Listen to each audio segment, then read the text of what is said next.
يا اخي سبب تافه قوي ومشكله صغيره قوي صرفت الراجل ده فلوس كتير قوي. تعالى كده اوريك مشكله بسيطه قوي ناس ممكن تتعرض لها في عربياتها، وللاسف الراجل يا عيني طلع عينه، وكل ما يروح لميكانيكي يقول له اصل العيب في الكتينه، اصل في مشكله هنا مشكله هنا، العربيه بترمي بنزين بغباء، العربيه سحبها وحش جدا، العربيه فيها وفيها وفيها، والعربيه ما تعدتش ال 160 الف كيلو متر. تعالى كده اوريك علشان المشكله دي ناس كتيره ما تعلمهاش وهوضحها. ركز معايا علشان الموضوع ده انا طلع عيني فيه، بحاول اشرحه بقالي سنين ولحد دلوقتي في ناس كتيره مش مقتنعه ان ضغط ترمبه البنزين لازم يتقاس عن طريق العداد. ايا كان العداد ايه لازم تعرف موضوع الترومبه ده ضغطه كام، لان ممكن يكون في مشكله ضغط زياده ضغط قليل يخلي العربيه حرفيا نيله. فتعالى كده اوريك الدنيا ماشيه ازاي. العربيه دي مجرد ترومبه كامله.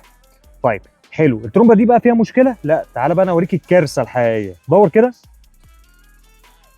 بص يا سيدي بقى وركز معايا، المفروض ضغط ترمبه البنزين بتاع العربيه دي 50 بي اس اي، يعني المفروض يقف في البوينت ده او الحته دي. ليه اعلى بقى؟ لان الترومبه دي مش بتاعه العربيه، الترومبه دي بتاعه الموتور الجي دي اي، والموتور بتاع العربيه دي ام بي اي.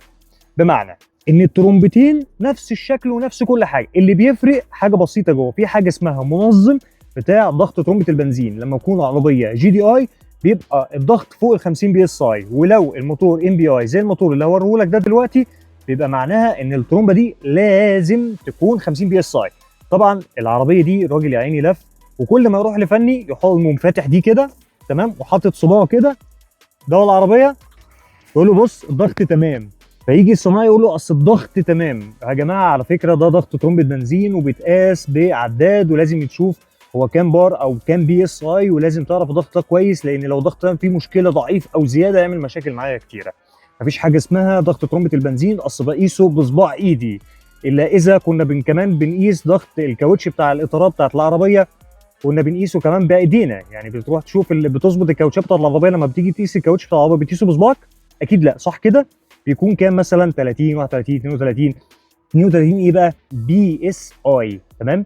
ضغط ترمبه البنزين للموتور الام بي اي المفروض يكون 50 بي اس اي، للموتور الجي دي اي بيكون من 60 ل 70 بي اس اي. خليك فاكر انا نصحتك وانت براحتك.